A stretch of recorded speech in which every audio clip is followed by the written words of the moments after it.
Student welcome.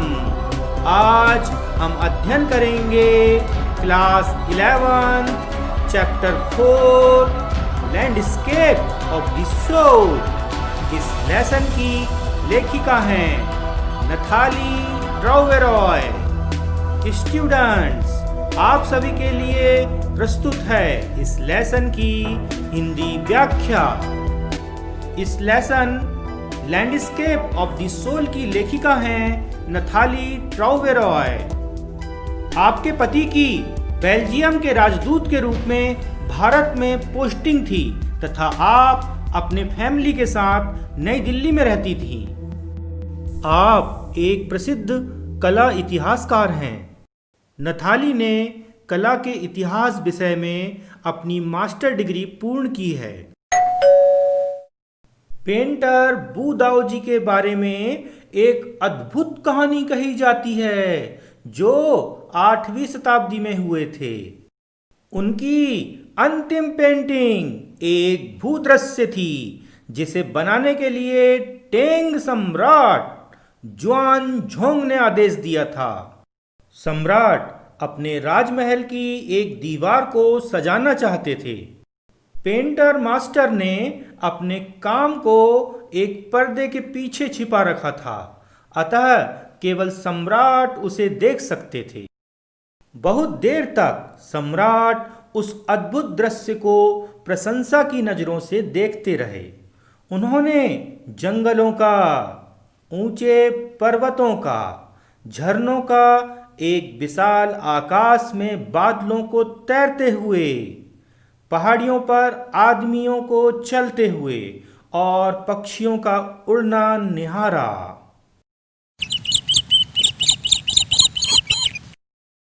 Painter ने कहा, देखिए श्रीमान, पर्वत के नीचे के भाग की इस गुफा में एक आत्मा रहती है। ऐसा कहकर पेंटर ने अपने हाथों की ताली बजाई और गुफा का प्रवेश द्वार खुला। इसके अंदर का भाग बहुत ही दिव्य है जिसे शब्दों में बखान नहीं किया जा सकता। श्रीमान, मुझे रास्ता दिखाने की इजाजत दें। पेंटर उस गुफा में प्रविष्ट हुआ, किंतु प्रवेश द्वार उसके पीछे बंद हो गया। और इसके पहले कि सम्राट हिल सकें या एक शब्द भी बोल सकें, वह पेंटिंग दीवार से गायब हो गई। बूदाओजी के ब्रश का एक भी चिन्ह बाकी नहीं था और फिर वह कलाकार कभी भी इस दुनिया में नहीं दिखा। ऐसी कहानियाँ चीन की क्लासिकल शिक्षा में महत्वपूर्ण पार्ट अदा करती हैं। कन्फ्यूशियस और झुआंगी की किताबें इनसे भरी पड़ी हैं। वे एक शिक्षक को अपने शिष्य को सही दिशा में ले जाने में मदद करती हैं। कथा के परे वे उन भावनाओं को गहराई से प्रकट करती हैं जिसमें कला को माना जाता था। इस कहानी का विरोधाभास इस कहानी से कीजिए, एक पेंटर के बारे में जिसने एक ड्रैगन का चित्र बनाया और उसमें उसकी आँख इस डर से नहीं बनाई कि वह पेंटिंग से उड़ जाएगा। यह एक पुरानी कहानी मेरे फ्लांडर्स के मूल निवासी ने कही।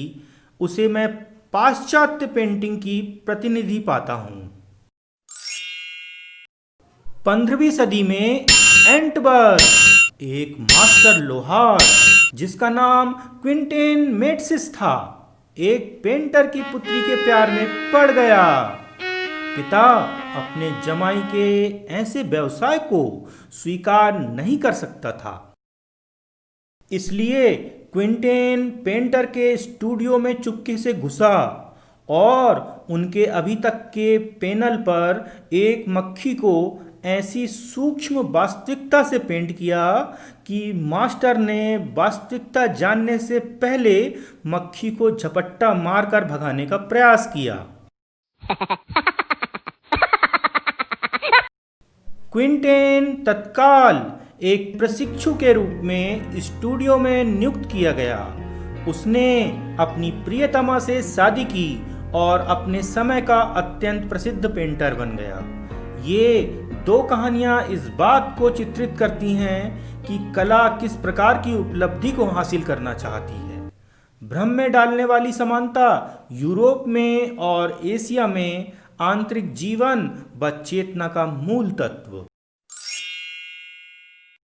चीनी कहानी में सम्राट एक पेंटिंग का आदेश देता है और उसके बाहरी स्वरूप की प्रशंसा करता है, किंतु कलाकार उसे अपने कार्य का सच्चा अर्थ समझाता है। सम्राट अपने क्षेत्र में जिसे उसने जीता है पर शासन कर सकता है, परंतु कलाकार अंदर का रास्ता जानता है। मुझे रास्ता बनाने दो। दाव के एक शब्द का अर्थ है दोनों रास्ते और तरीका, और विश्व के रहस्यमय कार्यों का। पेंटिंग जा चुकी है, किंतु कलाकार अपनी मंजिल किसी भी तरह के पदार्थ के प्रकटीकरण के उस पार तक पहुंच गया है। एक क्लासिकल चीनी भूक्षेत्र एक वास्तविक दृश्य को पुनः प्रस्तुत करने के लिए नहीं है, जैसा कि पश्चिमी पेंटिंग, जबकि यूरोपीय पेंटर चाहता है कि तुम उसकी आंखों को उधार ले लो और एक खास भूक्षेत्र उसी तरह देखो जैसा कि उसने देखा है, एक खास दृष्टिकोण से।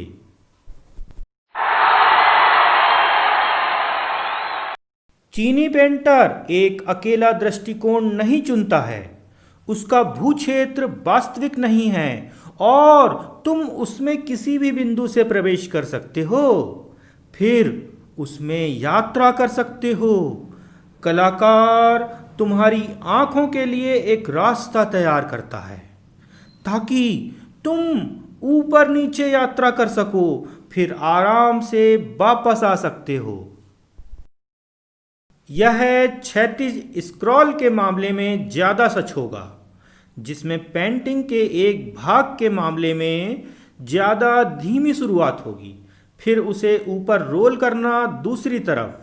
यह समय के नए आयाम को जोड़ेगा जो कि अन्य प्रकार की पेंटिंग में संभव नहीं होता है। इसमें दर्शक की सक्रिय भागीदारी की आवश्यकता होगी, जो यह निश्चय करता है कि वह पेंटिंग द्वारा एक यात्रा पर होगा, एक भागीदारी जो भौतिक भी है और मानसिक भी। चीनी पेंटर उसकी आंखें आपको उधार नहीं देना चाहता, वह चाहता है कि आप उसके मस्तिष्क में प्रविष्ट हों। भूक्षेत्र एक आंतरिक, आध्यात्मिक और वैचारिक स्थान है। यह धारणा संसुई के नाम से व्यक्त की जाती है, शब्दशः पर्वतीय जल, जो साथ साथ भूक्षेत्र शब्द का प्रतिनिधित्व करता है। यह है दो तत्वों की छवि, ये दो समसामयिक ध्रुवों का प्रतिनिधित्व करता है। विश्व का दाओइस्ट का प्रतिनिधित्व। पर्वत यांग है, स्वर्ग की ओर ऊर्ध्वगमन, स्थिर, उष्ण और सूर्य में सूखा, जबकि पानी इन है, क्षैतिज और धरती पर स्थित, द्रव, नम और ठंडा। इनकी पारस्परिक क्रिया ग्रहणशील विश्व ऊर्जा का स्त्रैण पहलू और उसका प्राकृतिक पूरक यांग, सक्रिय और पुरुषत्व वास्तव में आधारभूत दाओइज्म की धारणा। प्रायः जो चीज नजरअंदाज कर दी जाती है वह एक तीसरा तत्व है, बीच की शून्यता, जहां उनका पारस्परिक संबंध स्थान लेना है। इसकी तुलना प्राणायाम की यौगिक क्रिया से की जा सकती है। श्वास अंदर लेना, उसको रोकना व बाहर निकालना। श्वास का स्थिर रखना वह शून्य है जहां ध्यान आता है। मध्य का शून्य अति आवश्यक है, उसके बिना कुछ भी नहीं हो सकता। अतः श्वेत का महत्व है। चीनी भूक्षेत्र की पेंटिंग में पेंट नहीं किया गया भाग। बाहरी कला के अंदर जाना। जब फ्रांसीसी पेंटर जीन डुबुफेट ने 1940 के दशक में कला की फीकी मदिरा की धारणा की गोष्ठी की, तब अप्रशिक्षित स्वप्नदर्शिता बहुत कम दिलचस्पी की बात थी। बाह्य कला लगभग छुपी हुई शुरुआत के साथ धीमे धीमे अंतर्राष्ट्रीय स्तर पर समसामयिक कला का सबसे तीव्र विकसित होने वाला क्षेत्र बन गया। इस शैली का वर्णन उन लोगों की कला के रूप में किया जाता है जिन्हें कोई अधिकार नहीं है, क्योंकि उन्होंने कोई औपचारिक प्रशिक्षण नहीं लिया है, लेकिन फिर भी वे कला की अंतर्दृष्टि प्रतिभा दर्शाते हैं। उनके कार्य मुख्य धारा के कार्य को प्रोत्साहित करने वाला विरोधाभास है। उस समय जब डुबुफे अपनी धारणा को प्रतिपादित कर रहा था, भारत में एक बिना पढ़े प्रतिभाशाली एक स्वर्ग बना रहे थे। बरसों पहले जंगल का छोटा सा भाग जिसे उसने साफ किया और एक बगीचा पत्थर तराशकर और रिसाइकल पदार्थों से बनाया, वही आज विश्व में चंडीगढ़ के रॉक गार्डन के नाम से प्रख्यात है।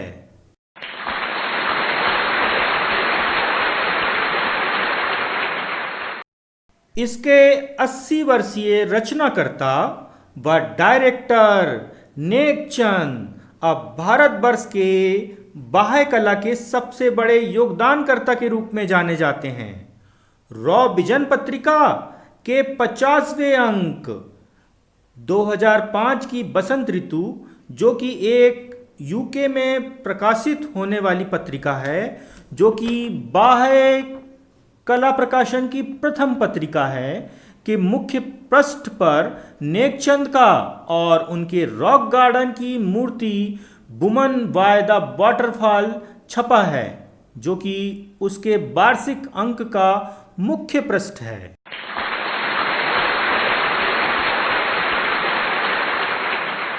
फीकी कला या कच्ची कला की अवधारणा उन कार्यों में थी जो कि सांस्कृतिक व कलापूर्ण प्रभाव के हिसाब से अपने प्राथमिक अवस्था में थी। कोई भी चीज और हर एक चीज, एक टिन या सिंक या टूटी कार तक आर्ट के काम का मटेरियल था।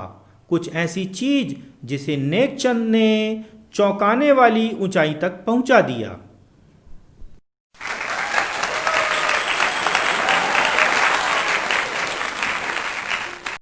उनकी कला को एक अद्भुत प्रमाण उस बदलाव का जो एक अकेला व्यक्ति ला सकता है जब वह अपने स्वप्नों को जीता है, की मान्यता देने वाले यूनेस्को का स्विस कमीशन उनके कार्यों को यूरोप में प्रदर्शित कर उनका सम्मान कर रहा है।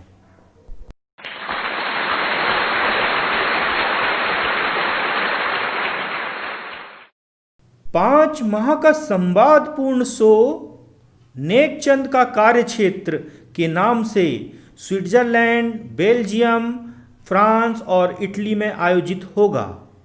नेकचंद कहते हैं, मेरा सबसे बड़ा इनाम तो मेरे बगीचे में लोगों के द्वारा मेरे सृजन का आनंद लेना होगा।